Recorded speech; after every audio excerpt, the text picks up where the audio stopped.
और अहम खबर से शुरुआत करने जा रहे हैं। यूएस ने ईरानी तेल पर लगे प्रतिबंध को हटा दिया है। तेल संकट के बीच डोनाल्ड ट्रंप की तरफ से ये यू टर्न लिया गया है। समुद्र में फंसे ईरानी तेल से प्रतिबंध को हटा लिया गया है। आपको बता दें कि समुद्र में 140 मिलियन बैरल ईरानी तेल फंसा हुआ है। हालांकि आपको बता दें कि रूस के बाद अब ईरानी तेल से ट्रंप ने यहां पर प्रतिबंध हटा दिया है। हालांकि ये अभी अस्थायी फैसला है। अमेरिका ने ईरान से तेल खरीद पर 30 दिन की अस्थायी छूट दी है। ये छूट सिर्फ पहले से समुद्र में मौजूद तेल पर लागू है। तो डोनाल्ड ट्रंप की तरफ से यहां पर यू टर्न ले लिया गया है। यूएस ने ईरानी तेल पर लगे प्रतिबंध को फिलहाल हटा दिया है। और इस बीच आपको बता दें कि समुद्र में फंसे ईरानी तेल से प्रतिबंध हटाने के बाद समुद्र में 140 मिलियन बैरल ईरानी तेल जो फंसा हुआ है, अब वहां से प्रतिबंध हटा लिया गया है यूएस की तरफ से। हालांकि देखिए, इससे पहले रूस को भी ये ढील दी गई थी।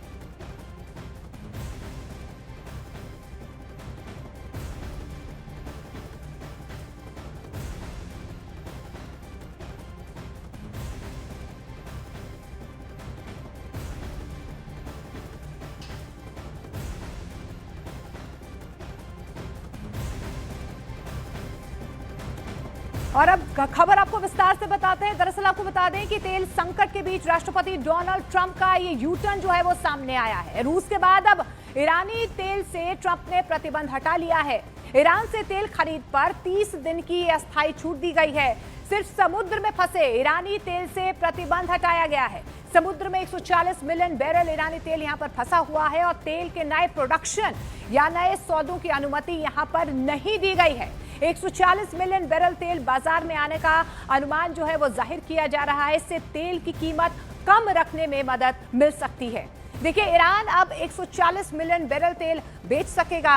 ईरान की लगभग 1.4 ट्रिलियन रुपए की कमाई हो सकती है। और ऐसे में देखिए, यहाँ पर सीधे तौर पर यूएस की तरफ से प्रतिबंध हटाने के बाद एक और अहम खबर आपको बता दें कि इजरायल की तरफ से लेबनान में लगातार एयर स्ट्राइक की जा रही है। तो देखिए, ये प्रहार एक बार फिर से इजरायल की तरफ से किया गया है। इजरायल की तरफ से लेबनान में लगातार जो है वो एयर स्ट्राइक की जा रही है। वहीं हिजबुल्लाह की तरफ से भी इजरायल पर लगातार रॉकेट और मिसाइल दागे जा रहे हैं।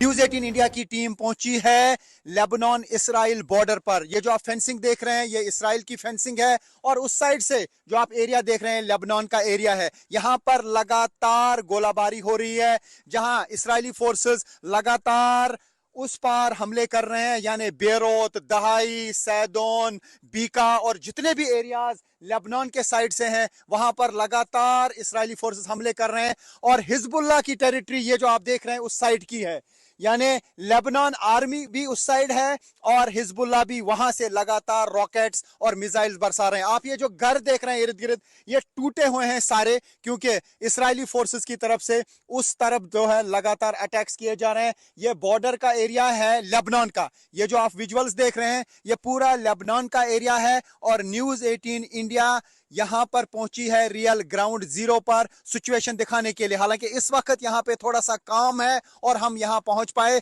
लेकिन थोड़ी देर पहले यहां पर लगातार धमाके हो रहे थे। इस्राइली फोर्सेस की तरफ से लगातार उस पार हमले किए जा रहे थे और उस पार से हिजबुल्लाह लगातार मिसाइल और रॉकेट यहां इन एरियाज में बरसा रहा है। यहां पर कुछ ही घर हैं जो इस एरिया में हैं इस्राइल के साइड से, जबकि वहां जितने भी आपको घर दिख रहे हैं वो टूट चुके हैं, वो खत्म हो चुके हैं। यानी उस बॉर्डर पे जितने भी लेबनान के साइड से रहने वाले लोग थे वो इन घरों में अब नहीं है। पूरी बस्तियां खाली हो चुकी हैं और लेबनान में अभी तक तकरीबन 10 लाख लोग डिस्प्लेस हो चुके हैं।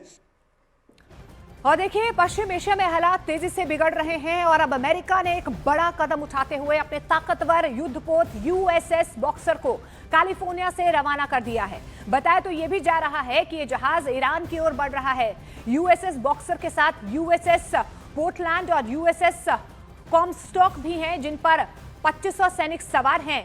ईरान के साथ चल रही जंग में अमेरिका लगभग 8000 सैनिकों की तैनाती में तेजी ला रहा है। इससे पहले यूएसएस ट्रिपोली पहले ही हिंद महासागर के पूर्वी हिस्से में मौजूद हैं। अब अमेरिका के पास एक साथ 2 बड़े हमले करने वाले जहाज हो जाएंगे। ये ऐसे जहाज हैं जिनके जरिए सीधे सैनिकों को जमीन पर उतारा जा सकता है। इन जहाजों पर ही F-35B लड़ाकू विमान हैं, जो कम दूरी से उड़ान भर सकते हैं और रडार से बचने में सक्षम माने जाते हैं।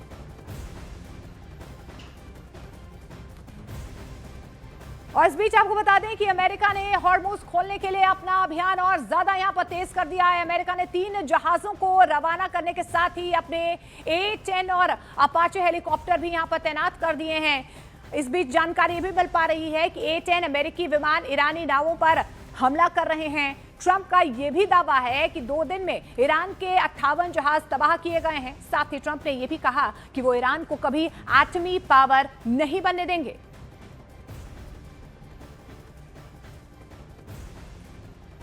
और अमेरिका ने भेजे हैं अपने 3 नए जहाज। आपको बताते हैं कि कहां-कहां पर किस तरीके से यहां पर यूएस की तरफ से अब तैनाती की जा रही है। देखिए, अपने 3 नए जहाज जो हैं यहां पर भेजे गए हैं अमेरिका की तरफ से। सबसे पहले आपको बता दें, यूएसएस बॉक्सर असॉल्ट शिप है और मुख्य जहाज इसे माना जाता है। जानकारी भी मिल पा रही है, जो यूएसएस पोर्टलैंड है वो ट्रांसपोर्ट डॉक शिप है। ये दूसरा जहाज जो है वो भेजा गया अमेरिका की तरफ से। और जो तीसरा है वो है यूएसएस कॉमस्टॉक, यानी कि ट्रांसपोर्ट डॉक शिप इसे कहा जाता है। ये भी अपने आप में बहुत महत्वपूर्ण है और यही वजह है कि अब अमेरिका की तरफ से लगातार जो है इन तमाम जहाजों की तैनाती की जा रही है।